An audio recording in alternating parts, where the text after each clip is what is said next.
नमस्कार, अस्सलाम वालेकुम, सत श्री अकाल, वणक्कम। FAQs विद डॉक्टर आदिल जिमथानावाला के अंदर आपका स्वागत है। और आज का प्रश्न वही है कि थायराइड की बीमारी बड़ों के अंदर आप कैसे डील करते हैं, खास करके थायराइड जब कम हो जाता है। तो दोस्तों, जो भी बताता हूं प्लीज़ अपने होम्योपैथ से कंसल्ट करके दवाएं खास करके लेंगे। ये एक जनरल इंफॉर्मेशनल वीडियो है। दोस्तों, थायराइड बड़ों के अंदर बहुत ही कॉमन है। आजकल फीमेल्स में ज़्यादा मिलता है, बट मेल्स के अंदर भी उतना ही मिलता है। हम लोग ने पहले वीडियो के अंदर बच्चों में देखा था और यंग अडल्ट्स में देखा था। अभी हम लोग देखने वाले हैं बड़ों के अंदर 18 साल के बाद थायराइड होता है। अक्सर कई बार देखा है कि मेल या फीमेल बिल्कुल ठीक रहते हैं, फिर कुछ इवेंट हुआ लाइफ के अंदर, जैसे फीमेल्स के अंदर अगर प्रेगनेंसी हो गई, प्रेगनेंसी के दौरान या प्रेगनेंसी के बाद थायराइड शुरू हो जाता है, या कोई ऐसी मानसिक घटना घट गई, किसी की डेथ हो गई, किसी का बड़ा मेजर लॉस हो गया, तो अक्सर ये मेटाबॉलिक डिसऑर्डर या एंडोक्रिनल डिसऑर्डर जिसको बोलते हैं, थायराइड की कमतरता। थायराइड एक ग्रंथि है, जैसे मैंने बताया था पिछली बार भी, कि गले में एक ग्रंथि है जहां से 3 हार्मोन सिक्रीट होते हैं, T3, T4 और कैल्सिटोनिन। T3 और T4 से थायराइड की फंक्शनिंग डिस्टर्बेंस होता है, और उसका जो रेगुलेटर है, जो ये दोनों हार्मोन्स को रेगुलेट करता है, वो एक दूसरी ग्रंथि से एक हार्मोन सिक्रीट होता है पिट्यूटरी से, जो ब्रेन में रहती है, और उसका नाम है TSH। तो यदि थायराइड स्टिमुलेटिंग हार्मोन या TSH कम हो ब्लड के अंदर और T3 और T4 की मात्रा बढ़ गई हो, TSH कम हो और T3 और T4 की मात्रा बढ़ गई हो, इसको हाइपरथायरॉयडिज्म बोलते हैं। और T3 और T4 की मात्रा कम हो गई हो और TSH बढ़ गया हो, तो उसको बोलते हैं हाइपोथायरॉयडिज्म। इसके अनेक सारे कारण हैं, लेकिन अक्सर एक होम्योपैथ के लिए हम लोग देखते हैं कि ये कोई ऐसे एक इवेंट के बाद शुरू हुआ क्या, तो हम उसको बोलते हैं एलिमेंट्स फ्रॉम। ये हमारे लिए बहुत जरूरी है एक केस को स्टार्ट करने के लिए। बहुत सारे कॉमन सिम्टम्स पेशेंट के मिलते हैं, जैसे थायराइड का सबसे इंपॉर्टेंट काम है टेम्परेचर रेगुलेशन बॉडी का। तो जिसके अंदर थायराइड लेवल्स T3 और T4 कम हो गए हो, तो उनको ठंडी बर्दाश्त बिल्कुल नहीं होती। और जिनका थायराइड T3 और T4 बढ़ गया हो, उनको गर्मी बिल्कुल बर्दाश्त नहीं होती। एक तो ठंड बर्दाश्त नहीं होना, दूसरा फीमेल्स के अंदर फीमेल हार्मोन्स पे भी बहुत ज्यादा प्रभाव है, तीसरा स्किन पे जो प्रभाव आता है, तो स्किन हाइपोथायराइड पेशेंट्स की, जहां थायराइड लेवल्स कम है, उनकी स्किन काफी मोटी हो जाती है, और एक्ने यानी मुहासे काफी आने लगते हैं, सिर्फ चेहरे पे नहीं, बॉडी पे भी। साथ में डाइजेशन पे जो मूवमेंट होता है, इंटेस्टाइन का मूवमेंट, ये भी थायराइड से बहुत हद तक प्रभावित होता है, थायराइड हार्मोन से। यदि थायराइड हार्मोन्स का काम करना कम हो जाए, तो कॉन्स्टिपेशन बहुत अक्सर लोगों को होता है।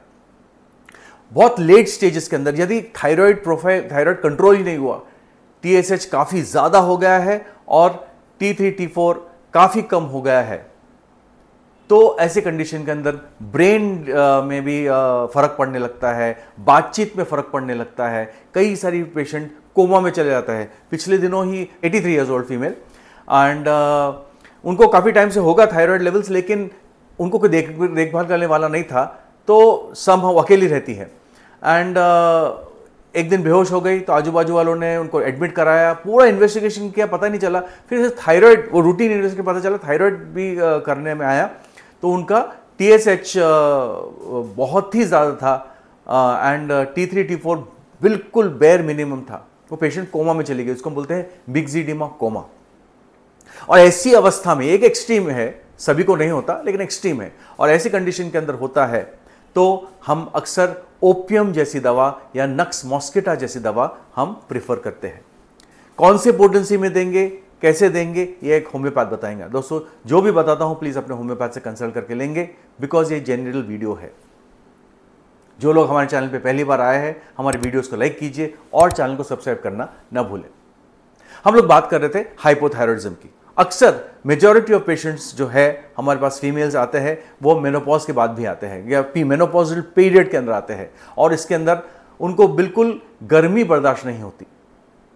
ठंडी तो बर्दाश्त नहीं होती, लेकिन गर्मी भी बर्दाश्त नहीं होती, चिड़चिड़ापन लगते हैं, अजीब सा छाती में सेंसेशन, यहां से थोड़ा बहुत चले तो फटीग लग जाता है। ऐसे कंडीशन को में हम लोग लैकेसिस नामक एक दवा प्रिफर करते हैं। कॉन्स्टिपेशन, स्किन पे बार बार इन्फेक्शन होना, पीरियड्स आ रहे हैं नहीं आ रहे फीमेल्स में खास करके, और आते हैं तो बहुत ज्यादा आते हैं और नहीं आते तो बहुत लंबे समय तक नहीं आते, ऐसे कंडीशन के अंदर हम लोग ग्रेफाइटिस भी सोच सकते हैं। काफी लोग पूछते हैं कि सर थायराइडिनम का क्या रोल है। थायराइडिनम का रोल पोटेंसी पे डिपेंड करता है। अगर आप लो पोटेंसीज में देते हैं 1x, 2x, 3x से लेकर 12x तक, या 1C, 2C, 3C से लेकर 12C तक, या 0/1, 0/2, 0/3 से लेके 0/6 तक देते हैं, तो इसका एक फिजियोलॉजिकल रोल होता है। मतलब वो थायराइड हार्मोन्स को बैलेंस करता है, बढ़ने भी नहीं देता, कम भी नहीं होने देता। तो क्या हर एक पेशेंट के अंदर थायराइडिनम देना ही चाहिए? ऐसा जरूरी नहीं है। कुछ लोगों को थायराइड बैलेंस करने के लिए कुछ समय तक दिया जा सकता है।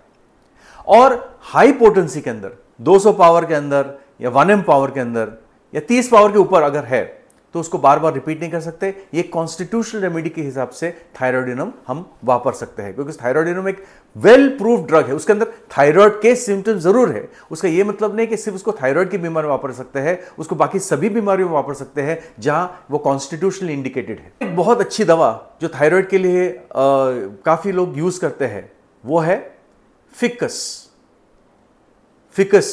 फाइकस भी बोल सकते हैं उसको, फाइकस रिलीजियोसा।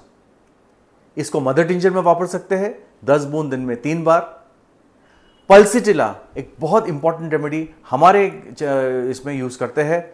बहुत सारे सिम्टम्स हाइपोथायरॉयडिज्म के अंदर पल्सिटिला में कवर होते हैं और पल्सिटिला से पेशेंट्स को काफी लंबे समय तक रिलीफ मिलता है। अगेन, क्या एक बार दवा शुरू हो गई तो हमेशा उसको दवा चालू ही रखना पड़ेगा, थायराइड की गोली चालू ही रखना पड़ेगा? ऐसा जरूरी नहीं है। लाइफस्टाइल डिसऑर्डर्स, मेडिटेशन और साथ में एक कॉन्स्टिट्यूशनल होम्योपैथिक अप्रोच अगर रखा जाए तो बहुत हद तक आपकी थायराइड की गोलियां कम होते होते बंद भी कर सकते हैं। और 5 साल तक हमको लगातार बीच बीच में टेस्ट कराते रहना पड़ता है कि वो थायराइड लेवल्स वापस तो गड़बड़ नहीं हुए। दोस्तों, थायराइड के बारे में कोई भी प्रश्न हो तो वीडियो के नीचे पूछ सकते हैं। इंस्टाग्राम पे आदिल होम्यो सेंटर के नाम से हूं, वहां पर आप मुझे फॉलो कर सकते हैं और वहां पूछ सकते हैं। Amazon पे हमारी किताबें अवेलेबल है, वहां जाके डॉक्टर आदिल जिमथानावाला आप टाइप कर सकते हैं, वहां पर लिस्ट आ जाएगी, उसमें से आप चयन कर सकते हैं।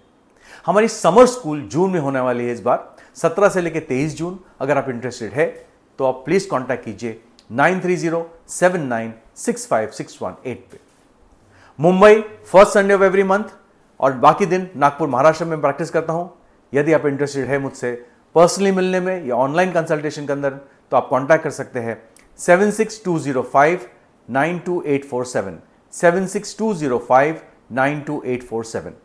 और चलते चलते बता दूं, हमारे जूम सेशंस चालू है। नोसोड्स अभी आखिरी होने वाला है और उसके बाद हम लोग एक अलग टॉपिक पे बोलेंगे। अगर आप इंटरेस्टेड है तो प्लीज कांटेक्ट कीजिए 76205-92847। Thank you very much.